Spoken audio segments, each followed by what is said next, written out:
તો દેશ દુનિયા માટે કંઈક સારું કરવાના ભાવ સાથે બે યુવકોએ પોતાની યુવાવસ્થામાં કારકિર્દીનો વિચાર કર્યા વિના પગપાળા યાત્રા શરૂ કરી સમાજ અને પર્યાવરણમાં આવતા સતત બદલાવની ચિંતા કરી રહ્યા છે આ યુવકો હિમાચલ પ્રદેશ અને છત્તીસગઢથી જનકલ્યાણ અને જાગૃતિ લાવવાના ભાવ સાથે પદયાત્રા પ્રવાસે નીકળેલા બે યુવકો ગોધરા ખાતે પહોંચ્યા હતા આ બંને યુવકોએ ગોધરા ખાતે આવેલ શાળામાં કાર્યક્રમ કરી વિદ્યાર્થીઓને પોતાની ભાવના व्यक्त કરી सहभागी बनवा अपील કરી હતી જેને શાળાના ટ્રસ્ટીએ બિરદાવી હતી।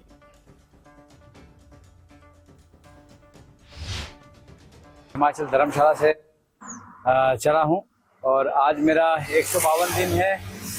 1700 किलोमीटर मैंने चला है और ये मेरी जो यात्रा है 3 देशों की है, इंडिया, नेपाल, भूटान। और ये यात्रा है, इसका एम है कि योग ध्यान की जागरूकता और ह्यूमैनिटी के लिए यात्रा कर रहा हूँ कि इंसान की दुनिया में इंसानियत बनी रहनी चाहिए, इसी के लिए मैं यात्रा कर रहा हूँ। मैं 7 अक्टूबर 2021 को रायपुर छत्तीसगढ़ से यात्रा शुरू किया था और 19 राज्य कंप्लीट करने के बाद अभी मैं गुजरात गोधरा में पहुंचा हूँ।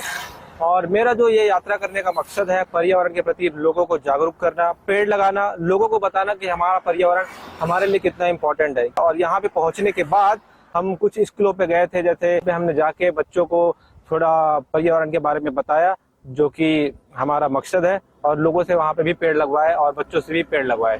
आज रोज गोधरा मुकामे श्री स्वस्तिक चैरिटेबल ट्रस्ट संचालित सांदीपनी विद्या मंदिर इंग्लिश मीडियम અને ગુજરાતી મીડિયમના તમામ બાળકોને ધર્મશાળા હિમાચલ પ્રદેશથી બે પદયાત્રી જે આવ્યા છે એમણે આપણા તમામ બાળકોને પર્યાવરણ વિશે, યોગ, મેડિટેશન વિશે વિસ્તૃતમાં જાણકારી આપી છે।